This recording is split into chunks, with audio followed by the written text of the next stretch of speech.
Hello ब्रंस। आज हम एक नए सब्जेक्ट की तरफ चलते हैं और आज का जो हमारा सब्जेक्ट है वो है हीमेटोलॉजी। क्या है? हीमेटोलॉजी। ठीक है। तो आज हम हीमेटोलॉजी के बारे में स्टडी करेंगे कि हीमेटोलॉजी है क्या, इसके अंतर्गत किन चीज़ों का अध्ययन करते हैं, हीमेटोलॉजी वर्ड्स का क्या मतलब होता है, हीमेटोलॉजी में किन किन बीमारियों का अध्ययन करते हैं और हीमेटोलॉजी से संबंधित कौन कौन से इंपॉर्टेंट सवाल होते हैं जो आपको कंपटीशन एग्जाम में पूछे जाते हैं। इन सब चीजों के बारे में एक एक करके बात करेंगे। तो चलिए बिना देरी करी हुए चलते हैं अपने टॉपिक पे। और कहाँ चलते हैं? हिमेटोलॉजी की तरफ। हिमेटोलॉजी जो वर्ड होता है वो एक ग्रीक वर्ड्स हिमा और लॉगस से मिलकर बना है। किससे? हिमा और लॉगस से मिलकर बना है। हिमा का मतलब होता है ब्लड। क्या होता है? हिमा का मतलब होता है ब्लड्स। और लॉगस का मतलब होता है स्टडी, मतलब ब्लड ब्लड का जो अध्ययन होता है उसको हम हिमेटोलॉजी के अंतर्गत कहते हैं। तो अगर एक सिंपल डेफिनेशंस की बात करें, परिभाषा की बात करें, बेसिक इंट्रोडक्शंस की बात करें, तो हिमेटोलॉजी जो होती है वो मेडिकल साइंस की एक ब्रांच होती है। किसकी होती है? मेडिकल साइंस की एक ब्रांच होती है जिसके अंतर्गत हम ब्लड का अध्ययन करते हैं। किसका अध्ययन करते हैं? ब्लड का अध्ययन करते हैं। ब्लड फॉर्मिंग टिश्यू जो होते हैं उनका अध्ययन करते हैं। इसके अलावा ब्लड की फिजियोलॉजी, पैथोलॉजिकल कंडीशंस और ब्लड से संबंधित disease, that means blood related disease. ठीक है।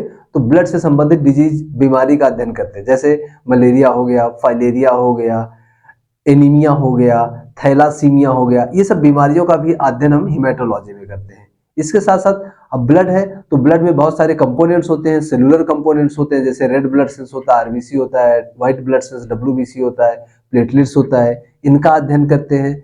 प्लाज्मा होता है, कोगुलेशन फैक्टर्स होते हैं, कोगुलेशन होते हैं। तो इनका इन सभी चीजों का जो अध्ययन होता है वो हम हिमेटोलॉजी के अंतर्गत करते हैं। तो बेसिक वर्ड में अगर कहें, एक सिंपल परिभाषा की अगर बात करें, तो हिमेटोलॉजी मेडिकल साइंस की एक ब्रांच होती है जिसके अंतर्गत हम ब्लड से संबंधित आर्गन और उनसे संबंधित बीमारियों का अध्ययन करते हैं। That's all.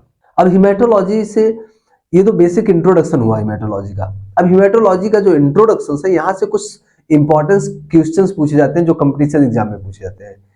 ये क्वेश्चन बताने से पहले मैं थोड़ा सा और हिमेटोलॉजी के बारे में बता दूं।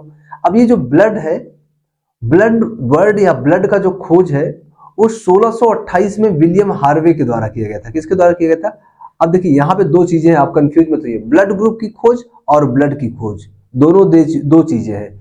ब्लड की खोज ब्लड सर्कुलेशन की खोज के समय ही हो गया था। और आप जानते हैं ब्लड सर्कुलेशन की जो खोज है वो किसने किया था? वो विलियम हार्वे ने किया था। और कब किया था?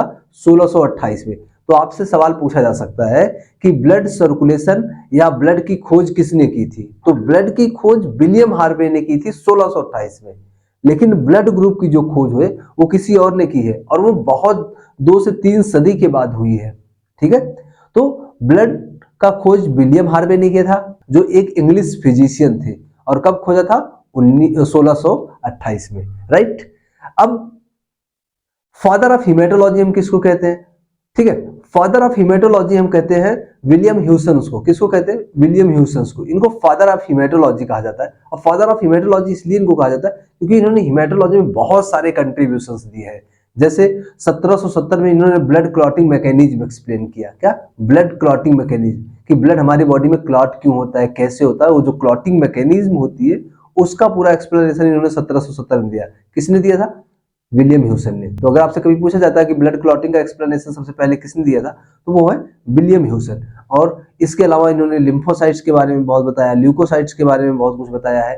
तो ये सारी इंफॉर्मेशन इन्होंने दी है, इसीलिए इनको बोला जाता है फादर ऑफ हिमेटोलॉजी। तो ब्लड की खोज विलियम हार्वे ने की थी, और जो फादर ऑफ हिमेटोलॉजी कहलाते हैं वो है विलियम ह्यूसन। तो आप ये भूलिएगा नहीं। जो सबसे इंपॉर्टेंस होता है वो होता है ब्लड ग्रुप।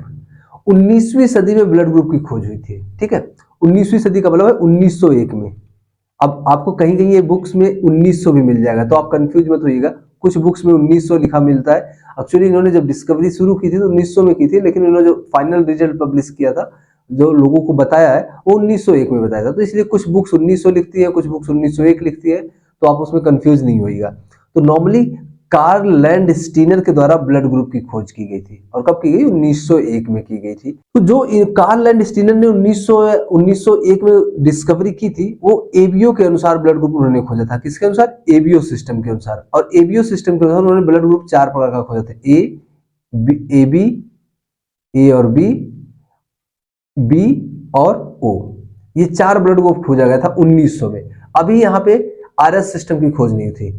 1940 में, कब? 1940 में ये कार्ल लैंडस्टीनर के बैचमेट ही थे, एक टीममेट थे, अलेक्जेंडर विनर। कौन? Alexander winner. ये अलेक्जेंडर ने क्या किया? सबसे पहले 1940 में आरएस सिस्टम का डिस्कवर किया। और आरएस सिस्टम के अनुसार ब्लड ग्रुप जो होता है वो पॉजिटिव और निगेटिव होता है। दैट मीन्स जिसके अंदर आरएस सिस्टम पाया जाता है, आरएच सिस्टम जहां पे पाया जाता है वो पॉजिटिव, जहां पे नहीं पाया जाता वो निगेटिव। ठीक है, तो अलेक्जेंडर ने आरएस सिस्टम की खोज की थी, that means positive negative blood group की खोज की थी। और कार्ल लैंडस्टीनर ने 1900 में ब्लड ग्रुप की खोज की थी, 1901 में। ठीक है, तो अकॉर्डिंग टू एबीओ सिस्टम के अनुसार ब्लड ग्रुप 4 प्रकार का होता है, ए बी, ए बी और ओ। ठीक है, और अकॉर्डिंग टू आरएस सिस्टम ये पॉजिटिव और निगेटिव होता है। क्या होता है? ये सब पॉजिटिव और निगेटिव होता है। तो इस तरह से अगर एबीओ और आरएस सिस्टम दोनों को मिला दें तो टोटल ब्लड ग्रुप कितने प्रकार का हो जाता है? 8 प्रकार का हो जाता है। कितने प्रकार का होता है? 8 प्रकार का। A positive, A negative, B positive, B negative, A B positive, A B negative, O positive, O negative. तो टोटल ब्लड ग्रुप कितना हुआ? 8 प्रकार का हो गया। Is it clear? ये तो आपको समझ में आ गया।